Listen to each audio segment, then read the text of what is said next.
Hi, this is George Alger, and welcome to today's segment of Our Ventura TV. Today's guest expert is Sarah Kahn, who is an inspirational and interfaith speaker. Welcome, Sarah. Thank you, George. It's a pleasure to be here.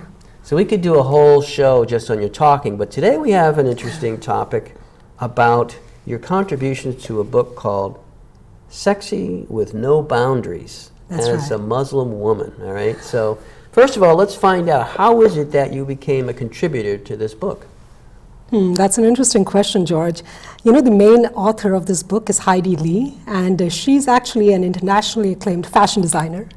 And I am a former fashion designer as well. So we met each other through this public speaking forum, and we instantly developed a fondness for each other. You know, we'd always admire each other's sense of style. So George, 2 years ago when she approached me for this book, she was working on this book and she asked me to contribute a chapter to it. Basically she said, you know, Sarah, I'm doing this book and it's called Sexy with No Boundaries, and I'd like you to write a chapter for it. And I was like, sexy with no boundaries? You know, I mean, Heidi, I said, Heidi, I'm a Muslim woman who covers herself from, you know, head to toe. I don't have any stories of being sexy with no boundaries. And so then what she did was she explained the essence of this book to me.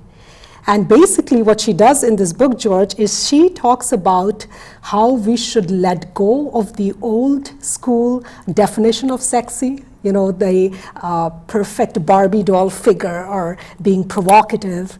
And she says that we should all embrace what she calls sexy in the new millennium. You know, which means aligning your physical beauty with your inner qualities. Nice message. Yeah, and then she also says that sexy should have no boundaries, as the title is, which means that sexy should be colorblind, it should be age blind, it should be gender blind, it should be size blind. So when she told me all of that, I was really impressed. I thought, okay, that is a nice book, you know. I think I could contribute something to that book. And then she says to me, you know, Sarah, I want you as a Muslim woman to be able to define sexy for yourself. You know, what does it mean for you to be sexy as a Muslim hijabi woman? Well, that's a perfect segue into an answer to the question, how do you define that? So how do I define sexy? Well, George, I believe that what could be sexier than being true to who you are, isn't it?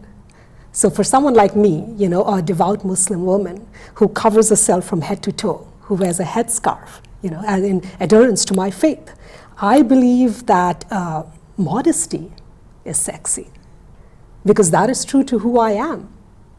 You know, in fact, George, since you mentioned, I go around as an interfaith speaker and an inspirational speaker, and I often speak about modesty and speak about feminism in Islam. And whenever I speak of modesty, there is this beautiful quote that I always like to share with my audience. It's by Jamie Hay, and she says that modesty isn't about hiding your body, it's about revealing your dignity.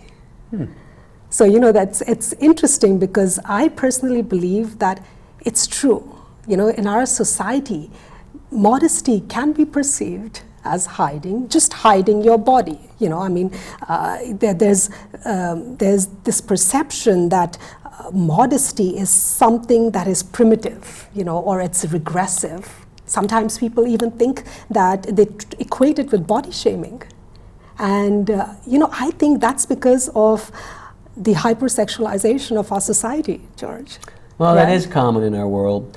Hence, I'm wondering, though, because there's going to be a perception that exists in the world just based somewhat on the title. Right.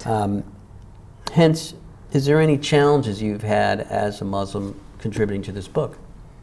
You know, George, as far as challenges, my biggest challenge was trying to redefine sexy. You know, trying to say that we don't have to adhere to society's conceptualization of sexy. We can all define sexy for ourselves. And like I said, being true to who I am, being modest, is sexy to me. So my biggest challenge was actually trying to promote modesty, trying to promote modesty, because the thing is, if you think about it, because of our media, we have a completely different definition of sexy. Or even if you were to Google it, George. I mean, if you Google sexy, it means sexually attractive, provocative, alluring. So basically, I believe that, because of our capitalism and consumerist culture, that has led to the commodification of a woman's body. I feel that a woman's value or her worth has actually been reduced to her sexual appeal. So personally, I felt that what could be more empowering, than choosing to conceal rather than reveal, or the way sexy is portrayed in the media. What could be more powerful than choosing modesty over nudity? Because if you see the magazines, George, if we look at commercials, we look at music videos, what does it take to sell a product? What does it take to sell a garment or a pack of cigarettes, right?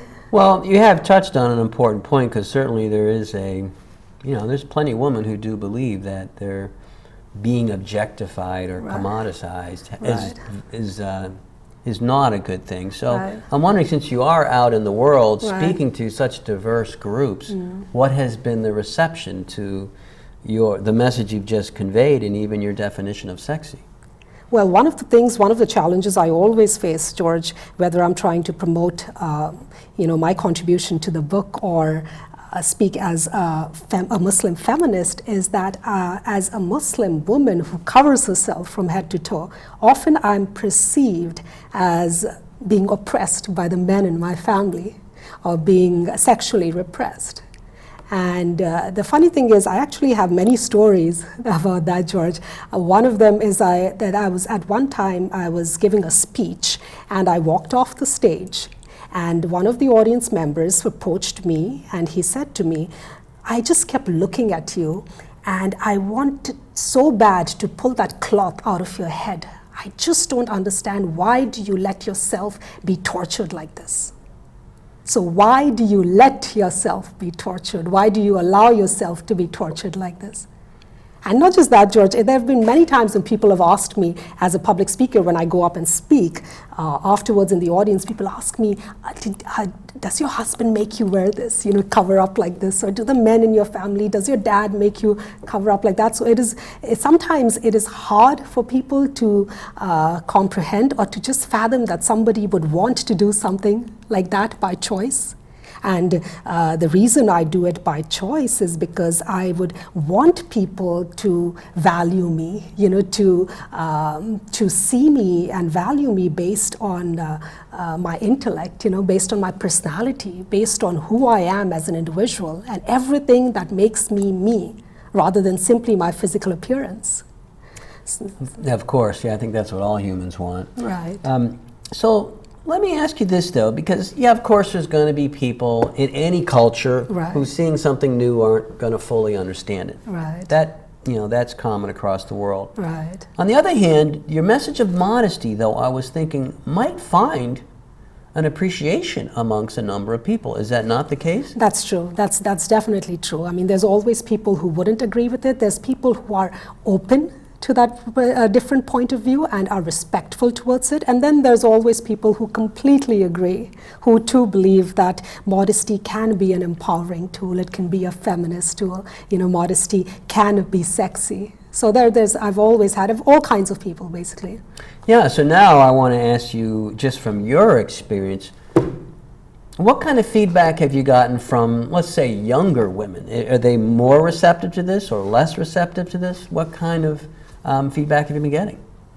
Actually, all kinds. Mostly people are more receptive to what I have to say, George, because it's not that as myself, as a Muslim woman, I believe modesty is sexy, but it does not mean that I negate the perspectives of other people. So what I'm trying to say is, if you are true to who you are, if you are confident and if you are comfortable just the way you are, then you can define sexy for yourself.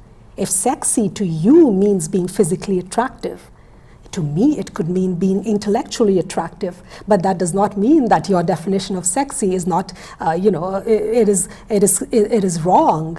It only means that it is a different perspective. You have your own unique perspective, your own unique definition of sexy. So basically, people are very receptive because all I try to tell people is that we don't have to conform to societies or Western or Eastern or any conceptualization of sexy. We can have our own definition, based on what we feel is comfortable for us, how we want to represent whatever it is, whether it's sexy, whether it's feminism or what have you. Well said. All right, so we're just about out of time here. I wonder if there's a website that people could go to for more information, and if there's a summating message you'd like to convey to the viewers. For me, they can always look me up on Facebook. I'm extremely active on Facebook, and it's Sara Khan by my name, or K Sara. That's my business name. And as far as my last message is basically the same thing, like Hidi says in this book too, sexy has no boundaries. It does not have to have any boundaries. You can define it for yourself. And just being true to who you are, being confident the way you are, will make you sexy. Wonderful message. Thank you, Sarah. Thank you, George. This is George Alger signing off for this segment of Our Ventura TV. Until we meet again.